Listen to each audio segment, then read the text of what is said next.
Today I'm going to cover 6 things about relationships I wish someone told me about.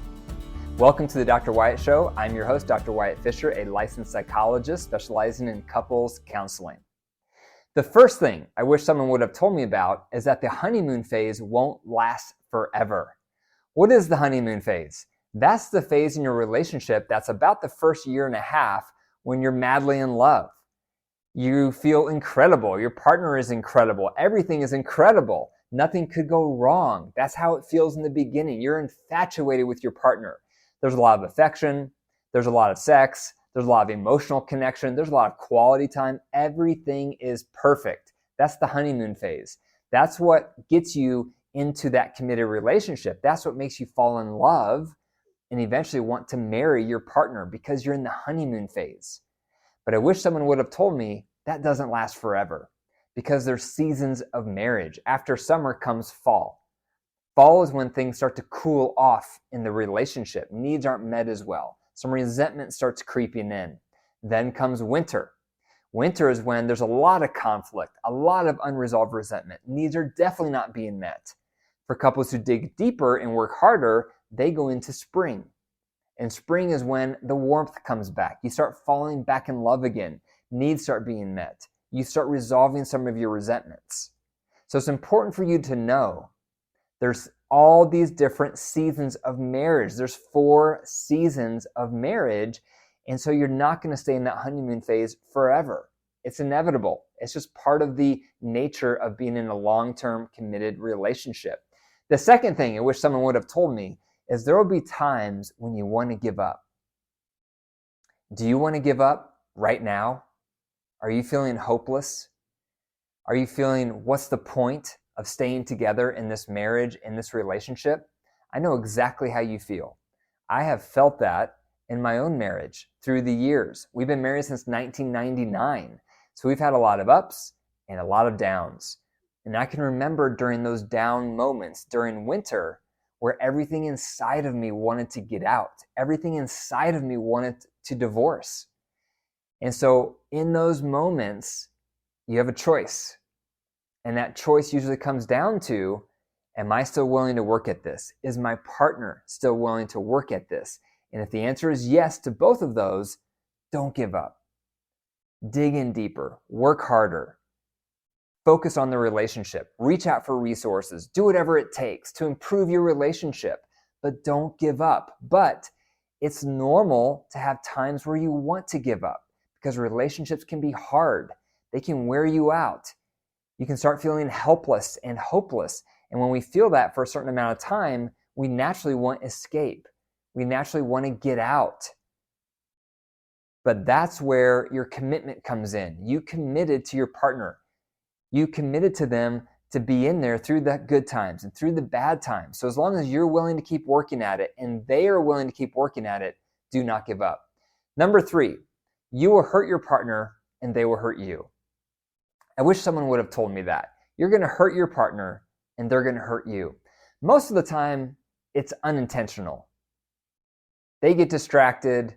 They take their eye off the ball. They forget to meet your needs. Some of the times it might be intentional, but most of the hurts that happen in relationships and in marriage are unintentional hurts.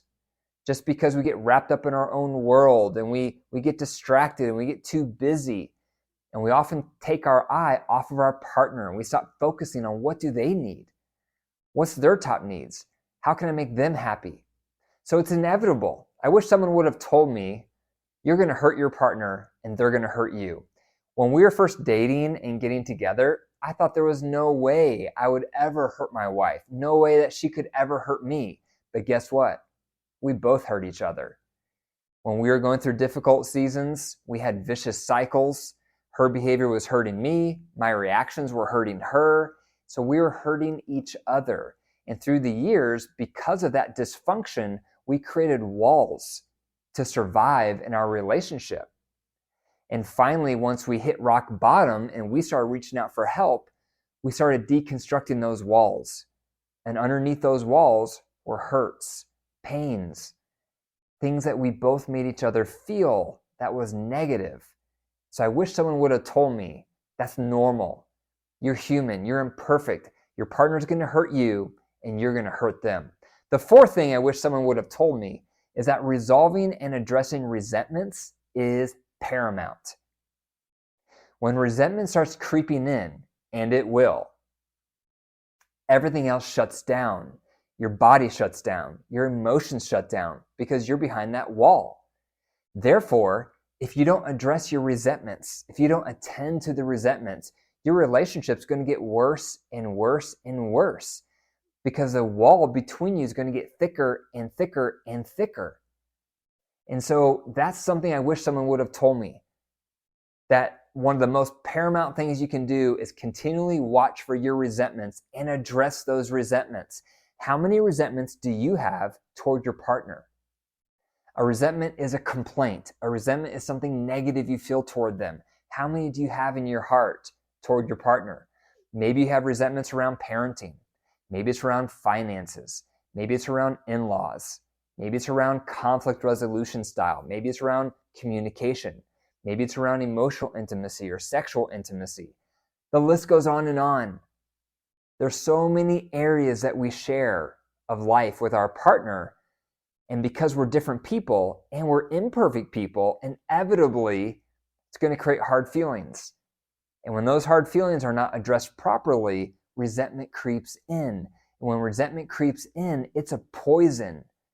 Resentment is a poison in your relationship. And if it goes unchecked, it will start to blacken and discolor your heart toward your partner. It's poison. You have to remove the poison in order to have hope, in order to start moving forward. When was the last time you spent an entire day on your marriage? Just value in this time. We maintain cars and houses, and we have to maintain our marriage, and we're thankful for this day.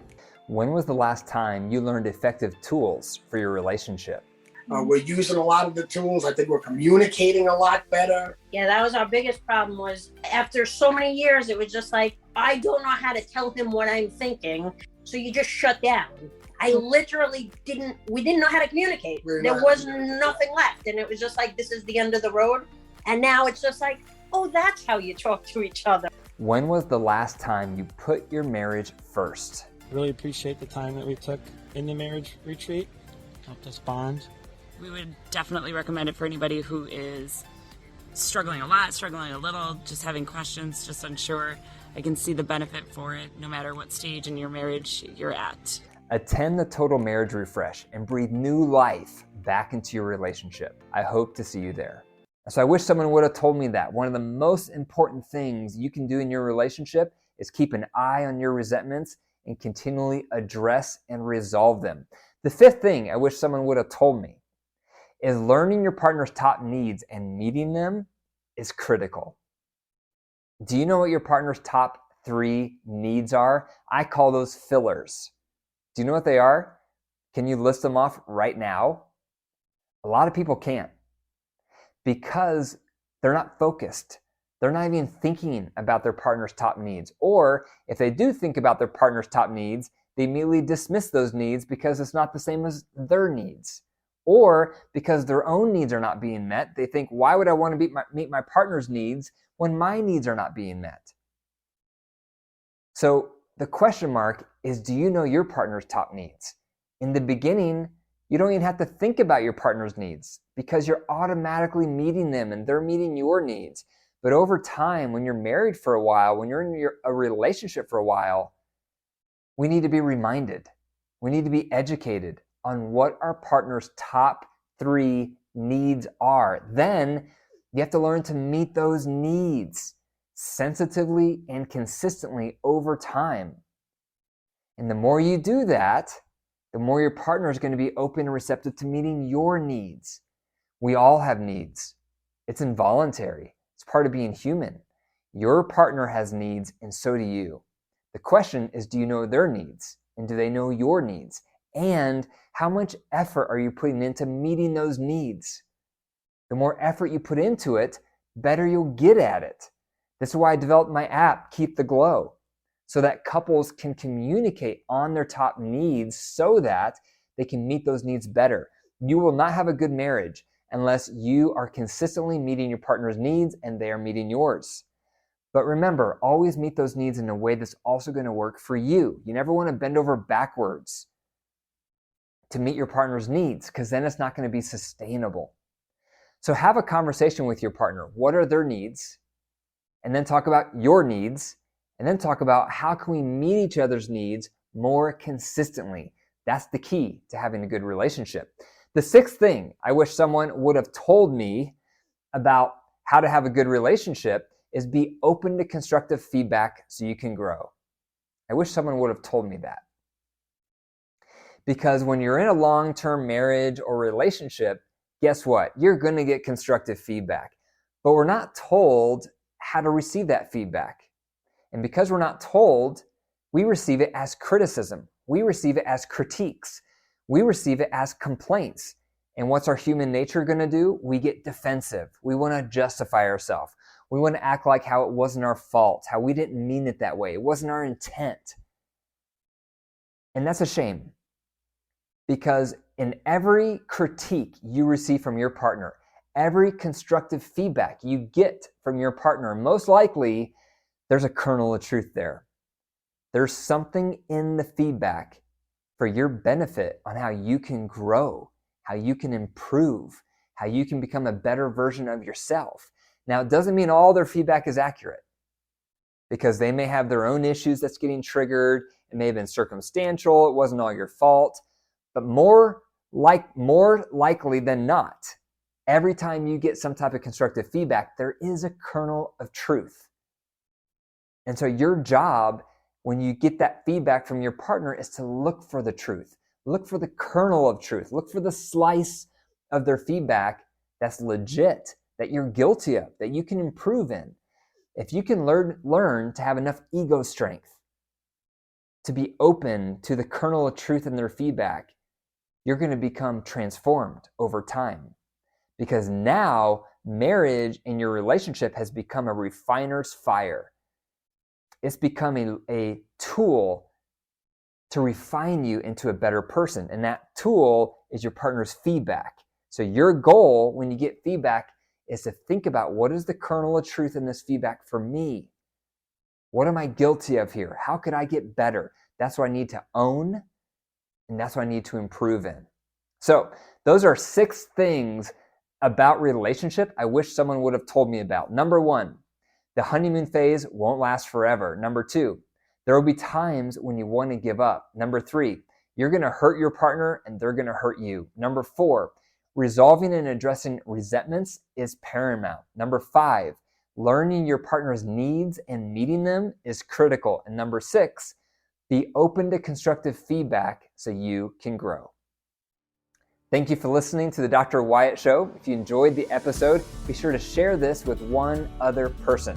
Also, be sure to check for the links in the description for more resources.